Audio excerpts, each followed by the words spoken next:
کیا ہے کہ آپ کا عقیدہ ویسا ہونا چاہیے جو اللہ نے بتایا، اللہ کے رسول نے بتایا ہے، صحابہ کرام نے جس کو اختیار کیا ہے، صحابہ کرام نے جس کو اپنایا ہے۔ اب عقیدے میں بھی کئی چیزیں آتی ہیں، لیکن یاد رکھیں عقیدے کا مرکز اور محور اللہ اور اللہ کے رسول کی ذات ہے۔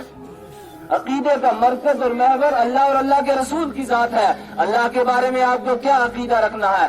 اللہ کے بارے میں یہ عقیدہ رکھنا ہے اللہ ہی نے ہمیں پیدا کیا ہے، وہی ہمیں موت دے گا، ہمیں روزی بھی وہی دیتا ہے، جناب والا عزت بھی وہی دیتا ہے، اور اگر کسی کو ذلت دیتا ہے تو اللہ ہی دیتا ہے۔ مدد کرنے والا حقیقت میں وہی ہے، مددگار حقیقی، معین حقیقی اللہ تبارک و تعالی ہے، اور کائنات کے اندر جو کچھ ہو رہا ہے اس کے اندر فاعل حقیقی اور مؤثر حقیقی اللہ تبارک و تعالی کی ذات ہے۔ اللہ تبارک و تعالی کی مرضی کے بغیر ایک پتا بھی نہیں ہل سکتا ہے۔ اگر یہ پتے ہل رہے ہیں اللہ تبارک و تعالی اس وقت چاہ رہا ہے کہ یہ پتا ہلے، جب اللہ چاہے گا یہ پتا ساکن ہو جائے تو یہ پتا ساکن ہو جائے گا۔ کائنات کے اندر جو کچھ ہو رہا ہے وہ اللہ کی مرضی سے ہو رہا ہے۔ اللہ تبارک و تعالی کے علاوہ کوئی مؤثر حقیقی نہیں ہے، کوئی فاعل حقیقی نہیں ہے، کوئی معین حقیقی نہیں ہے۔ یاد رکھو مسلمانوں، ہمیں عبادت کرنی ہے اس اللہ کی جس نے ہمیں پیدا کیا، ہمیں جناب والا اپنا مالک ماننا ہے اس اللہ کو جس نے ہمیں پیدا کیا، ہمیں اپنا رازق ماننا ہے اس اللہ کو جس نے ہمیں پیدا کیا۔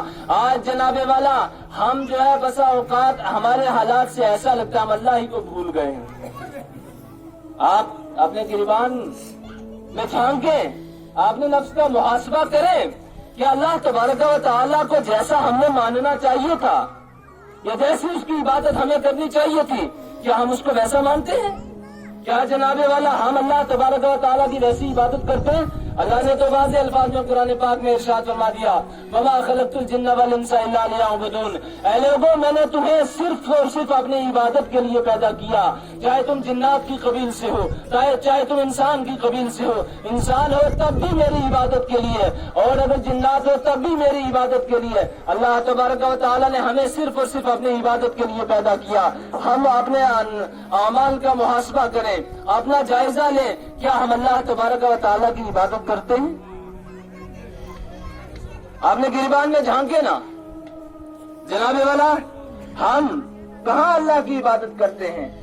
اللہ کی عبادت کا مطلب کیا سمجھتے ہیں آپ؟ اصل میں عبادت کا معنی ہمارے ذہن میں زیادہ سے زیادہ ہم عبادت نماز کو سمجھ لیتے کہ اللہ کی عبادت کرنے کا مطلب نماز پڑھنا، حالانکہ عبادت کا جو اصطلاحی معنی تفسیر اور حدیث کی کتابوں کے اندر یا حدیث کی شروع کے اندر آیا ہے، اقصی نہایت الخضوع والتذلل، اس کا مطلب یہ ہے کہ عاجزی اور انکساری کی انتہا کا نام عبادت ہے۔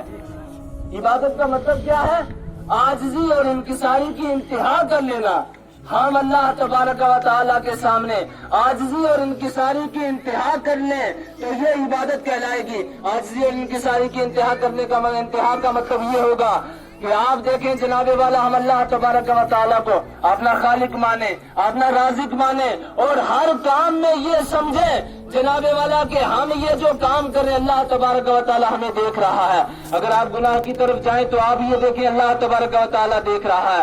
اگر آپ کسی پر ظلم کرنا چاہتے ہیں آپ یہ سوچ لیں اللہ تبارک و تعالیٰ دیکھ رہا ہے۔ اگر آپ چوری کرنا چاہتے ہیں، ممکن ہے جناب والا جس کی چوری آپ کرنا چاہتے ہیں وہ سو رہا ہو، اس کی گاڑی باہر رکھی ہوئی ہے، جناب والا اس کا کوئی سامان باہر رکھا ہوا ہے، کسی کی گھاس باہر ہے، کوئی جائے چور اس کی گھاس کی ایک پری نکالے، وہ تو مالک تو سو رہا ہے، لیکن یاد رکھو سارے مالکوں کا مالک جناب والا جو ہمارا خالق بھی ہے، رازق بھی ہے، مالک بھی ہے، جس نے ہمیں پیدا کیا وہ ہمیں دیکھ رہا ہے۔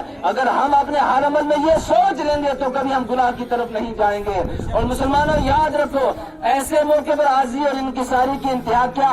انسان جب بلا تشبیہ و تمثیل آپ یہ سمجھیں، جب ایک بیٹا جناب والا کوئی غلط کام کرنا چاہتا ہے، وہ اپنے باپ کے سامنے اور اس کا باپ سامنے ہو تو وہ عاجزی اور انکساری کی انتہا کرتا ہے، وہ جناب والا فروتنی اختیار کرتا ہے، وہ باپ کے سامنے کوئی ایسا کام نہیں کرنا چاہتا جس کی وجہ سے باپ ناراض ہو، اس لیے کہ وہ باپ کا کمال ادب کر رہا ہے، غایت ادب میں مستغرق ہو کر کے وہ یہ سمجھ رہا ہے کہ میرا باپ مجھ سے ناراض ہو جائے گا، وہ اپنے باپ کو ناراض نہیں کرنا چاہتا، عاجزی اور انکساری کی غایت پر پہنچ جاتا ہے، عاجزی اور انکساری کی نہایت پر پہنچ جاتا ہے، اس کے آخری درجے پر پہنچ کر کے جناب والا باپ کے سامنے کبھی کوئی ایسا کام نہیں کرنا چاہے گا جس کی وجہ سے باپ ناراض ہو یا باپ کو تکلیف ہو۔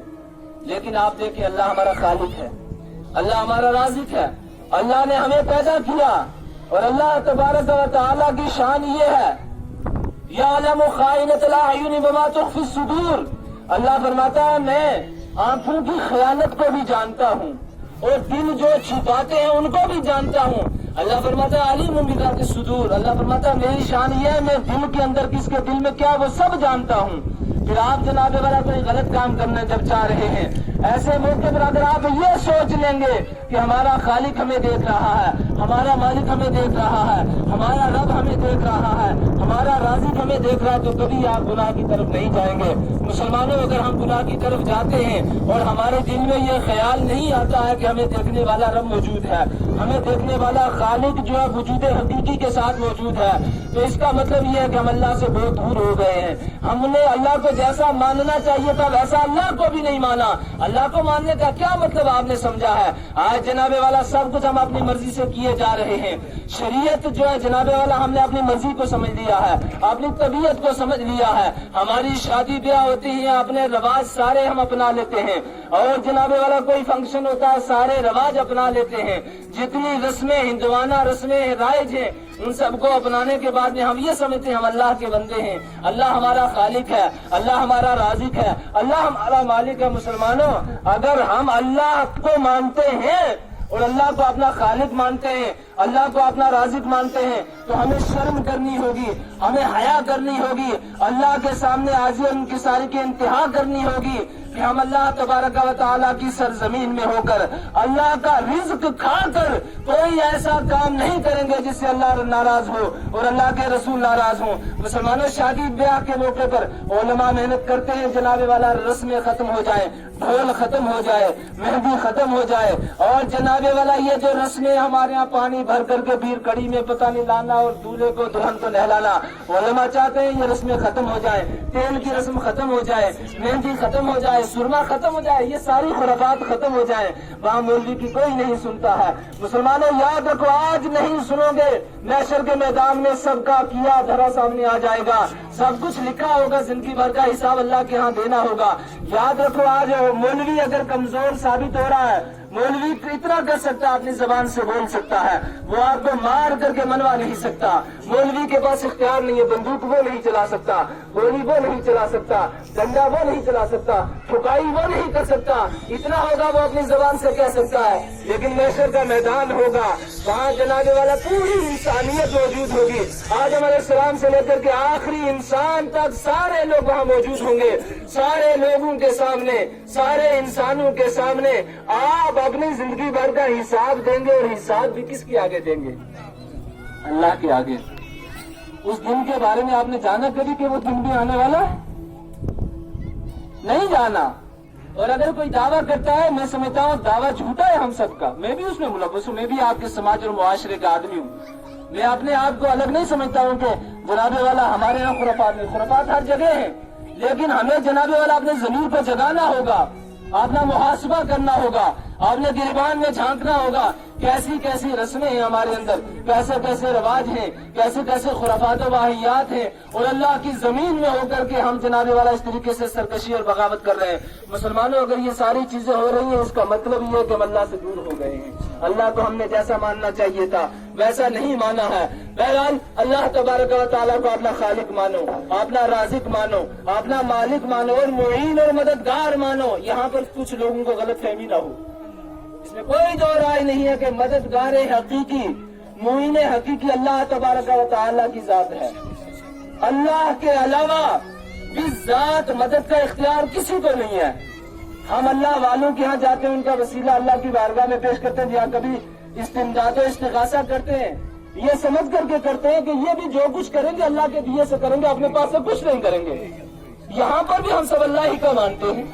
اگر کوئی حضور غوث پاک سے استغاثہ یا استمداد کر رہا ہے, اس کا عقیدہ کیا ہے کہ غوث پاک کچھ دے سکتے ہیں اللہ کی طاقت سے, اللہ کے دینے سے خود کچھ نہیں کر سکتے ہیں.